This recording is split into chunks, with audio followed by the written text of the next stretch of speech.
तेजिंदर पाल सिंह बग्गा को लेकर सियासी ड्रामा जारी है। टीम केजरीवाल और बीजेपी में वार पलटवार का दौर चल रहा है और इसी बीच कल देर रात मजिस्ट्रेट के सामने बग्गा की पेशी हुई और इस पेशी के दौरान बग्गा की मेडिकल रिपोर्ट में जो बातें सामने आई उससे बीजेपी तमतमाई हुई है। सियासत के इस खेल में पंजाब पुलिस लपेटे में आ गई है। बग्गा वर्सेस केजरीवाल की लड़ाई अब बीजेपी वर्सेस केजरीवाल बन गई है। क्या है पूरा मामला और क्या है कल रात से अभी तक का पूरा अपडेट, इस रिपोर्ट में देखिए। मैं कहना चाहता हूं अरविंद केजरीवाल जी को कि पुलिस के बल पे आप हमें डरा नहीं सकते। एक नहीं 100 एफआईआर करो तब भी ये लड़ाई जारी रहेगी। उसको पराजित करने तक, जब तक वो माफी नहीं मांगते जो उन्होंने कश्मीर फिल्म को झूठा कहा और गुरु ग्रंथ साहब जी के जो भी बेइज्जती करने वालों को जेल की सलाखों में नहीं डालते, तब तक ये लड़ाई को जारी रखेंगे। ये तेवर, ये हीरो जैसा वेलकम कल आधी रात के बाद तब दिखा जब बीजेपी नेता तेजिंदर पाल सिंह बग्गा मजिस्ट्रेट के सामने पेश होने के बाद अपने घर लौटे।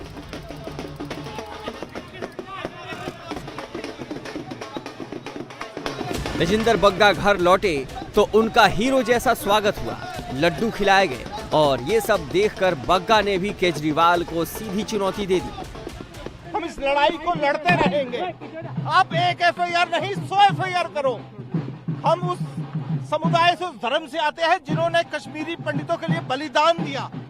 आपकी पुलिस मुझे धमकी देती है कि कश्मीर फिल्म के ऊपर जिन्होंने बयान दिया, अगर आप उस पर बात करना बंद कर देंगे तो आपके ऊपर केस वापस ले लिए जाएंगे। जो गुरु ग्रंथ साहब जी की बेदबी पे मैं उनसे सवाल पूछता हूँ कि आपने कहा था कि जब पंजाब में सरकार आएगी तो गुरु ग्रंथ साहब जी की बेदबी करने वालों को 24 घंटे के अंदर सलाखों में डाला जाएगा, लेकिन वो लोग जिन्होंने उन पुलिस कर्मियों ने बचाया, उन पुलिस कर्मियों को अरविंद केजरीवाल की सरकार ने और उनके डिप्टी सीएम या असिस्टेंट सीएम जिनको कहा जाए, भगवंत मान ने उन लोगों को प्रमोशन दे दी। और ये मेरा बयान नहीं है, उन्हीं के विधायक जो उस समय एसआईटी की जांच की कमेटी के सदस्य थे, उन्होंने कहा कि जिन्होंने गुरु ग्रंथ साहब जी की बेदबी करने वालों को बचाया, मैं उनसे सवाल पूछूंगा और जब तक गुरु ग्रंथ साहब जी की बेदबी करने वालों को जेल की सलाखों के पीछे नहीं डाला जाएगा, हम अरविंद केजरीवाल जी को छोड़ने वाले नहीं हैं। भारतीय जनता पार्टी के कार्यकर्ता उनसे सवाल पूछते रहेंगे। एक नहीं 100 एफआईआर होगी तब भी तैयार है। गुरुग्राम में मजिस्ट्रेट के सामने पेशी के बाद तेजिंदर सिंह बग्गा का ये बयान है। बग्गा अपने बयान पर कायम है और कायम रहते भी क्यों नहीं, पूरी बीजेपी उनके साथ खड़ी है। देर रात जब बग्गा घर लौटे तो बीजेपी समर्थकों के साथ साथ दिल्ली बीजेपी के प्रदेश अध्यक्ष आदेश गुप्ता भी बग्गा का स्वागत करने पहुंचे। अपने हाथों से लड्डू खिलाया और फिर कह दिया कि पूरी बीजेपी उनके साथ है। अगर केजरीवाल को लगता है कि बीजेपी के कार्यकर्ता उनसे सवाल पूछकर कोई गुनाह कर रहे हैं, अपराध कर रहे हैं, तो मैं उनसे कहना चाहता हूं बीजेपी का हर कार्यकर्ता ऐसा गुनाह करता था, करता है और करता रहेगा। हम किसी भी डर धमकियों से, नोटिस से डरने वाले नहीं है। ये लड़ाई सड़क से लेकर हम संघर्ष करेंगे, डरेंगे नहीं, झुकेंगे नहीं, रुकेंगे नहीं, थकेंगे नहीं और ईंट का जवाब पत्थर से देंगे। षड्यंत्र इंद्रप्रस्थ के अंदर केजरीवाल के रूप में, दुर्योधन के रूप में केजरीवाल ने रचा है, उसका अंत कुरुक्षेत्र के अंदर हुआ है और हमारे गृह मंत्री अमित शाह जी ने उसमें कृष्ण की भूमिका अदा की है। और ये लड़ाई बीजेपी के कार्यकर्ता के लिए जो उन्होंने लड़ी है और ये बीजेपी के कार्यकर्ता इस लड़ाई को आगे भी लड़ते रहेंगे। तेजिंदर बग्गा को रात करीब 12 बजे गुरुग्राम में द्वारका कोर्ट के मजिस्ट्रेट के घर पेशी हुई। पेशी के बाद उन्हें घर भेज दिया गया। बग्गा को शुक्रवार को पंजाब पुलिस ने गिरफ्तार किया। उसके बाद मोहाली जाते वक्त पंजाब पुलिस ने कुरुक्षेत्र में रोक लिया। इसके बाद दिल्ली पुलिस की टीम भी वहां पहुंच गई। फिर बग्गा की मेडिकल जांच करवाने के बाद उन्हें मजिस्ट्रेट के सामने पेश किया गया। मजिस्ट्रेट के सामने पेशी के वक्त जो मेडिकल रिपोर्ट पेश की गई उसमें तेजिंदर पाल सिंह बग्गा की पीठ और कंधे में चोट के निशान का जिक्र था। बग्गा का आरोप है कि सुबह जब पंजाब पुलिस के अफसर उन्हें उनके घर से उठाकर ले जाने आए थे तब उनके साथ मारपीट की गई थी। उसी दौरान ये चोट लगी थी। पुलिस आपको यहाँ से लेकर गई, कोर्ट में आपको पेश किया गया, एमएम की घर पे पेश किया गया, क्या वहाँ पर आपके बयान हुए? देखिए, मैंने उनको बताया जिस तरीके से इलीगल डिटेंशन हुआ, लोकल पुलिस को इन्फॉर्म नहीं किया गया, मेरे और मेरे पिताजी के साथ मारपीट हुई, मेरे फ़ोन आज भी पंजाब पुलिस के पास अभी तक जब्त हैं। तो जिस तरीके से उन्होंने ये कार्रवाई की, एक आतंकवादी को जिस तरीके से गिरफ्तार किया जाता है उस तरीके से 40-50 पुलिसकर्मियों की टीम आती है, 15 पुलिसकर्मी मेरे घर के अंदर घुसते हैं और मुझे उठा के लेके जाते हैं जिस तरीके से कोई आतंकवादी हो। तो उसके ऊपर मैंने सारा बयान बताया और जो एमएम ने आदेश दिया है कि इस तरह की इलीगल डिटेंशन की कार्रवाई दोबारा ना हो, उसके लिए दिल्ली पुलिस उसको सुरक्षा का इंतजाम। अब सोमवार को बग्गा का बयान द्वारका कोर्ट में लिया जाएगा। इस पूरे मामले में खुद बग्गा के वकील से इंडिया टीवी संवाददाता अतुल भाटिया ने खास बातचीत की, तो सुनिए उन्होंने क्या कहा। मेडिकल करने के बाद वो ड्यूटी मजिस्ट्रेट के सामने आए थे, एमएलसी को देखा गया, एमएलसी में उनकी बैक और उनकी शोल्डर पर चोटें पाई गई। बग्गा जी ने यह कहा कि इस इंसिडेंट के दौरान मुझे यह चोटें लगी हैं और उन्होंने यह भी एप्रीहेंशन दिखाई कि आगे मुझे ऐसा इंसिडेंट दोबारा होकर मेरे साथ हो सकता है। माननीय कोर्ट ने इस बात का संज्ञान लिया और एसएचओ को नेसेसरी सिक्योरिटी और सेफ्टी अरेंजमेंट करने की डायरेक्शंस दी। मारपीट सिर्फ बग्गा के साथ ही नहीं की गई। आरोप ये भी है कि शुक्रवार सुबह जब पंजाब पुलिस बग्गा के घर पहुंची थी, तब पुलिस वालों ने बग्गा के पिता के साथ भी बदसलूकी की थी, उनके साथ भी धक्का मुक्की की थी। मेरे को कमरे में खींच के एक बंदा ले गया, मेरे को जबरदस्ती बिठाया, मेरे मुंह के ऊपर पंच किया और मेरा फोन, जो मेरा बिजनेस फोन है जिसमें मेरा सारे बिजनेस के डिपेंड फोन है, वो भी छीन के ले गए। बग्गा का भी फोन साथ में ले गए। या केजरीवाल को डर लग रहा है कि अब दिल्ली में मेरी सत्ता नहीं आएगी, या मैं क्या सोच रहा है, क्या डर रहा है? वो सीधे से बात करे ना। वो ऐसे किडनैपिंग करा के पंजाब पुलिस उसके हाथ में आ गई तो क्या वो गुंडागर्दी करेगा? अब बीजेपी नेता तेजिंदर बग्गा के इस प्रकरण में दिल्ली के सीएम अरविंद केजरीवाल का जिक्र क्यों हो रहा है और कल सुबह से अभी तक का अपडेट क्या है, इसे भी जान लीजिए।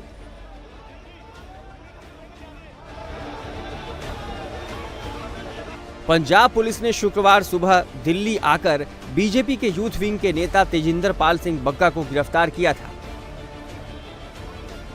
बग्गा पर इल्जाम है कि उन्होंने अरविंद केजरीवाल के खिलाफ कई सारे ट्वीट्स किए थे। एक ट्वीट में बग्गा ने कहा था कि अगर कश्मीरी पंडितों के नरसंहार को झूठा बताने को लेकर अरविंद केजरीवाल माफी नहीं मांगते तो वो उन्हें छोड़ेंगे नहीं। मामला पूरी तरह पॉलिटिकल था, गिरफ्तारी भी पॉलिटिकल थी, इसीलिए दिल्ली बीजेपी के नेता पूरी तरह एक्टिव हो गए। पंजाब पुलिस ने तेजिंदर पाल सिंह बग्गा को घर से उठाया था। बग्गा के पिता थाने पहुंच गए। दिल्ली पुलिस में किडनैपिंग का केस दर्ज करा दिया। जिस गाड़ी में बग्गा को ले जाया गया था वो गाड़ी कुरुक्षेत्र में ट्रेस हुई। दिल्ली पुलिस ने हरियाणा पुलिस से कांटेक्ट किया। हरियाणा पुलिस ने पंजाब पुलिस की गाड़ी को टोल नाके पर रोका और फिर दिल्ली पुलिस कुरुक्षेत्र से बग्गा को वापस ले आई। पंजाब पुलिस इसे चैलेंज करने के लिए हाईकोर्ट पहुंच गई, लेकिन कोर्ट से उन्हें कोई राहत नहीं मिली।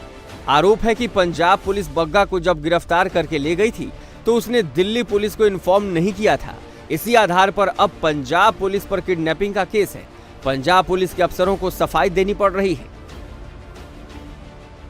अब सवाल है कि आखिर पंजाब पुलिस ने यह तमाशा क्यों किया, पूरे पुलिस सिस्टम पर दाग क्यों लगाया? तो इसका जवाब आपको दिल्ली में आम आदमी पार्टी के दफ्तर के बाहर हुए बीजेपी के इस प्रोटेस्ट से मिल सकता है। बीजेपी का आरोप है कि अरविंद केजरीवाल पंजाब पुलिस का इस्तेमाल अपने सियासी दुश्मनों को ठिकाने लगाने के लिए कर रहे हैं, तो आम आदमी पार्टी ने भी पलटवार करने में देर नहीं लगाई। तेजिंदर बग्गा कोई हार्डकोर क्रिमिनल नहीं है, कोई आतंकी नहीं है, कोई मर्डरर नहीं है, कोई रेपिस्ट नहीं है। क्या है तेजिंदर बग्गा? तेजिंदर बग्गा अरविंद केजरीवाल के झूठ को एक्सपोज करने वाला, ट्विटर हैंडल चलाने वाला एक भारतीय जनता पार्टी का युवा कार्यकर्ता है। उसका काम है सरकार जो झूठ बोले उसको बेनकाब करना, ये हम सबका काम है। लेकिन अरविंद केजरीवाल ने जो बात पिछले दिनों में कही थी टीवी पे कि मुझे एक बार पुलिस मिल लेने दो, जब पुलिस मिलेगी तो फिर मैं इनको सबक सिखाऊंगा, जेलों में डालूंगा, वही काम अरविंद केजरीवाल कर रहा है। 5 बार उनको इस मामले में समन भेजा गया, लेकिन वो पुलिस के सामने हाजिर नहीं हुए। वो हाईकोर्ट तक गए। हाईकोर्ट ने भी इस समन को और इस वारंट को खारिज करने से मना कर दिया, और ये पंजाब और हरियाणा दोनों का हाईकोर्ट है जिसने इस मामले को खारिज करने से मना कर दिया। तो आज सुबह पंजाब पुलिस के पास और कोई चारा ही नहीं बचा। वो दिल्ली आए, उन्होंने दिल्ली पुलिस को इन्फॉर्म किया और फिर वो तेजिंदर बग्गा जी को अरेस्ट करने चले गए। हालांकि पंजाब पुलिस लगातार यही कह रही है कि उसने कोई गैर कानूनी काम नहीं किया। बग्गा की गिरफ्तारी कानूनी तौर पर सही है। जब तेजिंदर पाल सिंह बग्गा बार बार नोटिस के बाद भी पेश नहीं हुए, तब उन्हें कोर्ट के आदेश पर अरेस्ट किया गया। हमारे यहाँ पे एक FIR लॉन्च है कि तेजिंदर सिंह बग्गा जी के खिलाफ, जो कि हमने IT एक्ट और 153 एक्ट सेक्शन ए और दूसरी कई सेक्शन है जिसके उन्होंने कम्युनल हार्मनी को डिस्टर्ब करने के लिए इनके ऊपर लॉन्च की गई थी। उसके अकॉर्डिंगली हमने हाई कोर्ट में इन्होंने क्वेश्चन डाली थी। हमने हाई कोर्ट में अपना दिया था कि अकॉर्डिंग टू लॉ इनको अगर ये आपकी इन्वेस्टिगेशन ज्वाइन करते हैं तो आप इन्हें आगे प्रोसीड करें। हमने इनको 5 बार ऑन रिकॉर्ड इनको नोटिस दिया भी आप आगे हमारी इन्वेस्टिगेशन ज्वाइन करो। इन्होंने एक बार भी इन्वेस्टिगेशन ज्वाइन नहीं की, हर बार इन्होंने टाला है। सो दिस टाइम हमने जो इन्होंने कोर्ट ने कहा था अरनेश कुमार जजमेंट है उन्हें फॉलो कीजिए और इनको नोटिस देके अगर नहीं आएंगे तो फिर आप कंपेल कर सकते हो। और आज हमने 5 नोटिस सर्व करवा दिए थे। आज हमने 6वीं बार उनको आगे अरेस्ट किया है लीगली। थाने में इंटीमेशन देने की कोशिश की थी, थाने ने इंटीमेशन नहीं ली। हमने फिर भी मैसेज SHO को कर दिया। फिलहाल सुबह से लेकर आधी रात के बाद तक की भागदौड़ के बाद तेजिंदर पाल सिंह बग्गा अपने घर पहुंच गए, लेकिन बग्गा की गिरफ्तारी से शुरू हुई ये लड़ाई अभी खत्म होने वाली नहीं है, क्योंकि आज इस मामले में पंजाब हरियाणा हाई कोर्ट में सुनवाई है, तो सोमवार को दिल्ली के कोर्ट में बग्गा अपना बयान दर्ज करवाएंगे। तब तक टीम केजरीवाल और टीम बीजेपी की तरफ से एक दूसरे के खिलाफ बयानों के तीर चलते रहेंगे। सुबह से लेकर आधी रात के बाद तक चले पुलिस और कचहरी के चक्कर के बाद तेजिंदर पाल सिंह बग्गा अपने घर पहुंच गए। तो इंडिया टीवी संवाददाता अतुल भाटिया ने उनसे मुलाकात की, जिसमें बग्गा ने बताया कि कैसे पंजाब की पुलिस ने उनके साथ मारपीट की। साथ ही बग्गा ने यह भी कहा कि नोटिस का जवाब नहीं देने का आरोप गलत है। 2 पुलिसकर्मी अंदर आए, उन्होंने कहा नोटिस देने आए हैं। हम अंदर बैठे हुए थे। एक पुलिसकर्मी ने दरवाजा खोला जो सिविल ड्रेस के अंदर था। उसके बाद 14-15 लोग सिविल ड्रेस के अंदर घुसे। मैंने जब उनको पूछा कि क्यों घुसे हैं तो उन्होंने मेरे से फ़ोन छीन लिया। मेरे पिताजी ने उसका वीडियो बनाने की कोशिश की तो मेरे पिताजी के हाथ से फ़ोन छीन लिया। मेरे पिताजी के साथ मारपीट की, मेरे साथ मारपीट की। मैंने उनको बोला, जब बाहर उठा के 7-8 लोगों ने मुझे उठा लिया तो मैंने कहा मुझे कम से कम पगड़ी पहनने का मौका दो, पटका पहनने का मौका दो। वो भी मौका नहीं दिया। मैंने कहा चप्पल पहनने का मौका दो, चप्पल तक पहनने नहीं दी गई। और हम कल कोशिश करें उसकी CCTV फुटेज भी निकल जाए, जो बाहर के जिस तरीके से 7-8 पुलिसकर्मियों ने मुझे पकड़ के उसके अपनी इलीगल तरीके से मुझे किडनैप किया, तो वो भी हम कोशिश करें उसका हमें मिल जाए। चोटें आपके कहाँ हैं? पीछे आई हैं, पेट पे उन्होंने मारा और ये हाथ को पूरा ऐसे, और जिस तरीके से उन्होंने यहाँ पे गर्दन से पकड़ के बाहर लेके आए तो गर्दन के ऊपर। हर नोटिस के जवाब की कॉपी, जो मेरे वकील गए उसका सबूत, जो मैंने ईमेल के द्वारा रिप्लाई किया उसका सबूत, जो व्हाट्सएप के द्वारा रिप्लाई किया उसका सबूत, जो पोस्टल के द्वारा, मतलब एक रिप्लाई को 3-3, 4-4 तरीके से भेजा गया, सबका सबूत दे दूंगा। इंडिया टीवी हर वक्त हर जगह डाउनलोड करने के लिए सर्च करें India TV news Google play store या ऐप स्टोर पर।